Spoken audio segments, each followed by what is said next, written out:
ఒకరోజు ఉదయం బుజ్జి తన పరుపు మీద నుండి లేచి నిద్ర కళ్ళతోనే వాళ్ళమ్మ తుని దగ్గరకు పరిగెత్తుకుంటూ వెళ్ళింది.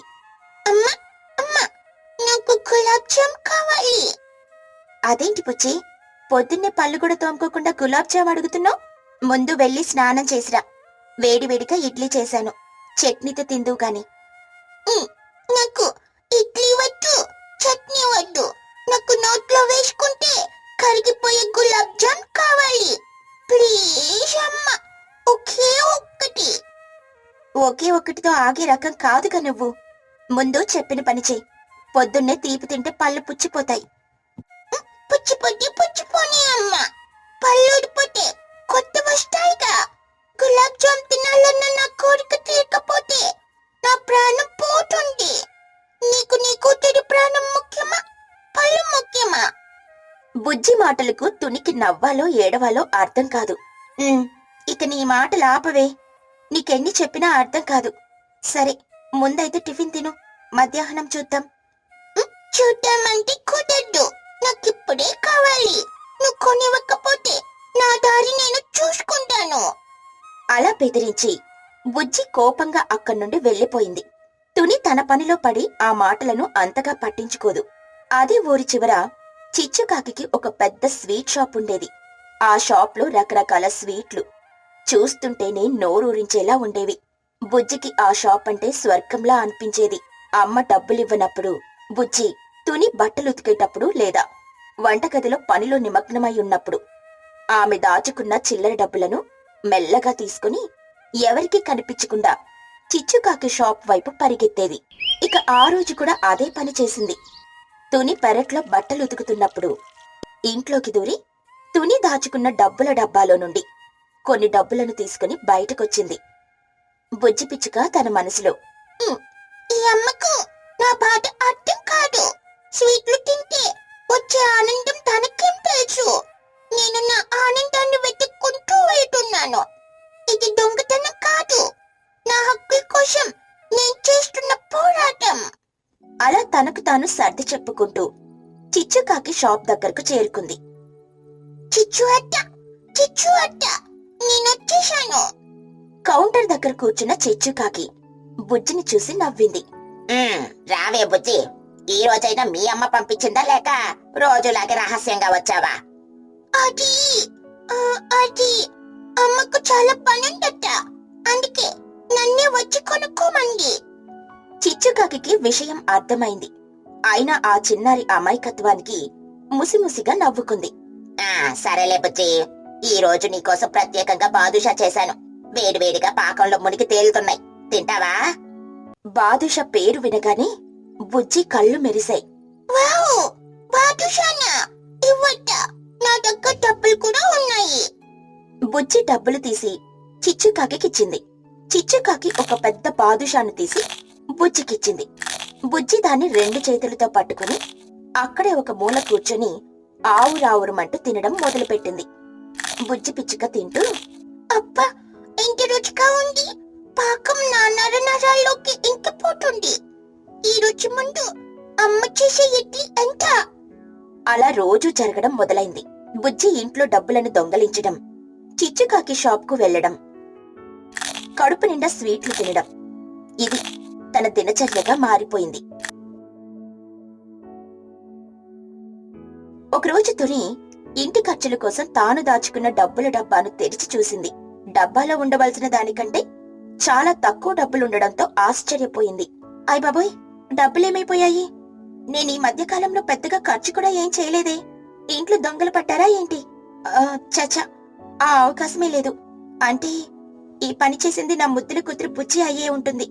దాని స్వీట్ల పుచ్చి నన్ను ముంచేలా ఉంది. ఈ రోజు దానికి తగిన శాస్తి జరగాలి. అలా కోపంతో రగిలిపోతూ తుని బయటకొచ్చింది. బుజ్జి ఎక్కడా కనిపించలేదు. తన అనుమానం మరింత బలపడింది.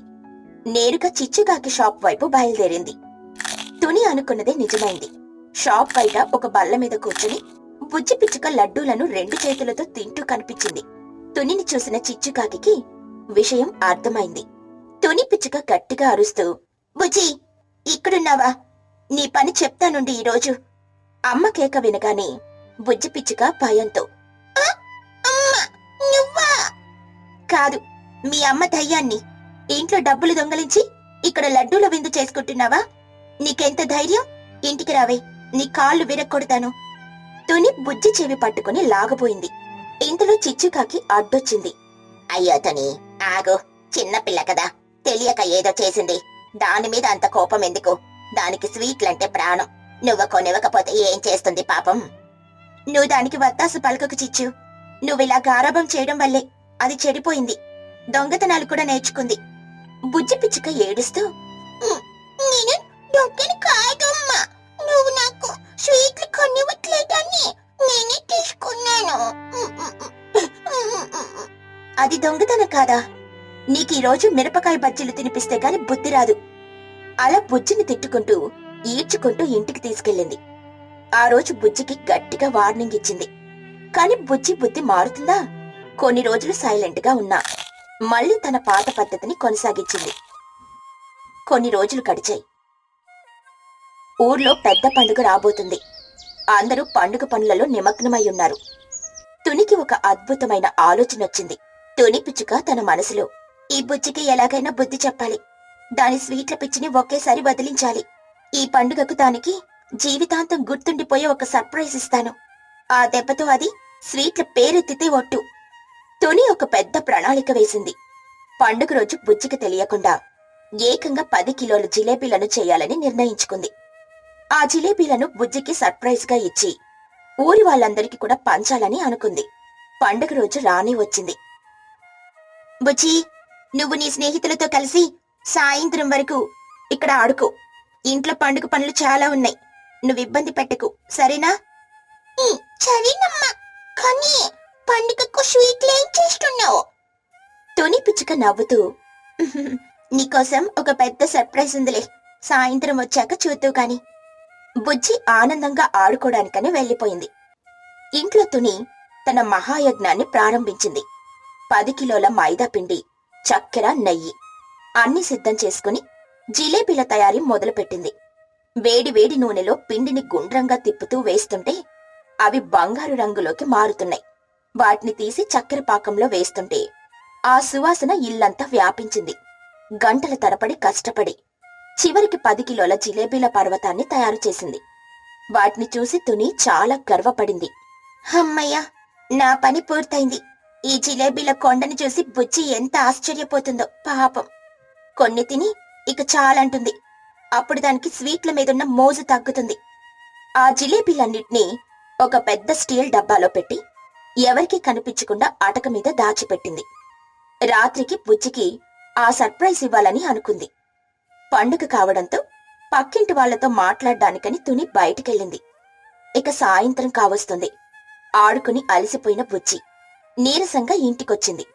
ఇంట్లో కడుగు పెట్టగానే తన ముక్కుకు ఏదో అద్భుతమైన సువాసన తగిలింది. అది మామూలు వాసన కాదు, తన ప్రాణానికి ప్రాణమైన తీపి వాసన. ఆహా, ఏమి ఈ సువాసన? ఇది జిలేబీల సువాసనలా ఉంది. మా అమ్మ నా కోసం సర్ప్రైజ్ అంది కదా, బహుశా ఇదేనేమో. బుజ్జి తన స్వీట్ డిటెక్టర్ ముక్కును అనుసరిస్తూ ఇల్లంతా వెతకడం మొదలుపెట్టింది. వంటగదిలో చూసింది, పడక గదిలో కూడా చూసింది. ఎక్కడా ఏమీ కనిపించలేదు. బుజ్జి పిచ్చుక తన మనసులో, వాసనొస్తుంది కానీ వస్తువు కనిపించడం లేదేంటి? అమ్మెక్కడ దాచిపెట్టిందో? ఈ వాసన నన్ను ఊరిస్తుంటే నాకు పిచ్చెక్కిపోతోంది. చివరికి వెతుకుతూ అటక మీద నుండి వాసన బలంగా వస్తుండడాన్ని గమనించింది బుజ్జి. వెంటనే ఒక కుర్చీ వేసుకుని కష్టపడి అటక మీదకు ఎక్కింది. ఆశగా ఆ డబ్బా మూత తీసింది. అంతే, లోపల బంగారు వరడంలో పాకంతో నిండిన జిలేబీల కొండ. వాటిని చూడగానే తన జీవితంలో అంత పెద్ద స్వీట్ల రాశిని తానెప్పుడూ చూడలేదు. అమ్మో, ఇన్ని జిలేబీల! స్వర్గం అంటే ఇదేనేమో. అమ్మ నా కోసమే ఇంత కష్టపడిందా? మా అమ్మ బంగారం. ఇక ఆలస్యం చేయకుండా ఒక జిలేబీని తీసుకుని నోట్లో పెట్టుకుంది. అబ్బా, కరకరలాడుతూ నోట్లో వేసుకుంటే కరిగిపోతోంది. ఈ రుచి అద్భుతం. ఒక్కటి తిన్న తర్వాత ఇంకొకటి తినాలనిపించింది. రెండోది తిన్నాక మూడోది. అలా లెక్క పెట్టుకోవడం మానేసి తినడం మీదే దృష్టి పెట్టింది. ఒకటి తర్వాత ఒకటిగా జిలేబీలు బుజ్జి పొట్టలోకి మాయమైపోతున్నాయి. బయట ప్రపంచాన్ని మర్చిపోయి జిలేబీల ప్రపంచంలో తాను పూర్తిగా మునిగిపోయింది. కాసేపటి తర్వాత తుని ఇంటికి తిరిగొచ్చింది. బుజ్జికి సర్ప్రైజ్ ఇవ్వాలన్న ఆతృతతో ఉంది. తుని పిచ్చుక తన మనసులో, పాపం బుజ్జి వచ్చుంటుంది, దానికి జిలేబీలు చూపిస్తే ఎంత సంబరపడిపోతుందో అనుకుంటూ అటక వైపు చూసింది. అక్కడ కుర్చీ ఉండడాన్ని గమనించింది. తుని గుండెల్లో రాయి పడింది. ఏదో జరగకూడింది జరిగిందని తన మనసు చెబుతోంది. కంగారుగా అటక ఎక్కి చూసింది. అక్కడ జిలేబీల డబ్బా పక్కన బుజ్జి పిచ్చుక కూర్చుని ఉంది. కడుపు నిండిపోయి కదలలేని స్థితిలో ఉంది. దాని ముఖంలో అపారమైన సంతృప్తి. తుని డబ్బాలోకి చూసింది. డబ్బా ఖాళీ. ఒక్కటంటే ఒక్క జిలేబీ ముక్క కూడా లేదు. తుని నోట మాట రాలేదు. 10 కిలోల జిలేబీలు మాయం. తన కళ్ళ ముందే తన కూతురు ఒక రాక్షసిలా కనిపించింది. తుని పిచ్చుక నమ్మలేనట్టుగా, పుచ్చి, ఈ జిలేబీలన్నీ ఏమయ్యాయి? ఏమవుతాయమ్మా, నా పొట్టిలోకి వెళ్ళిపోయాయి. చాలా రుచిగా ఉన్నాయి. తునికి తల తిరుగుతున్నట్టు అనిపించింది. బుజ్జి, అవి 10 కిలోల జిలేబీలు. ఊరి వాళ్ళందరికీ పంచాలని చేశాను. నువ్వు ఒక్కదానివే అన్నీ తినేశావా? నీకసలు బుద్ధుందా? బుజ్జి తన తల్లి వైపు అమాయకంగా చూసింది. అదేంటమ్మా అలా అంటావు? సర్ప్రైజ్ నాకే కదా, అందుకే నేనే తినేశాను. అయినా నువ్వు ఇంకొన్ని చేసి ఉండాల్సింది. నా పొట్టిలో ఇంకా కొంచెం ఖాళీగానే ఉంది. ఈ మాత్రం వాటికి అలసిపోయావా ఏంటి? ఆ మాట విన్న తుని అక్కడికక్కడే స్పృహ తప్పి పడిపోయినంత పనైంది. తన కూతురి స్వీట్ల పిచ్చి ఏ స్థాయిలో ఉందో అప్పుడు తనకు పూర్తిగా అర్థమైంది. బుజ్జిని మార్చడం తన వల్ల కాదని నిర్ణయించుకుని నిశ్శబ్దంగా ఉండిపోయింది.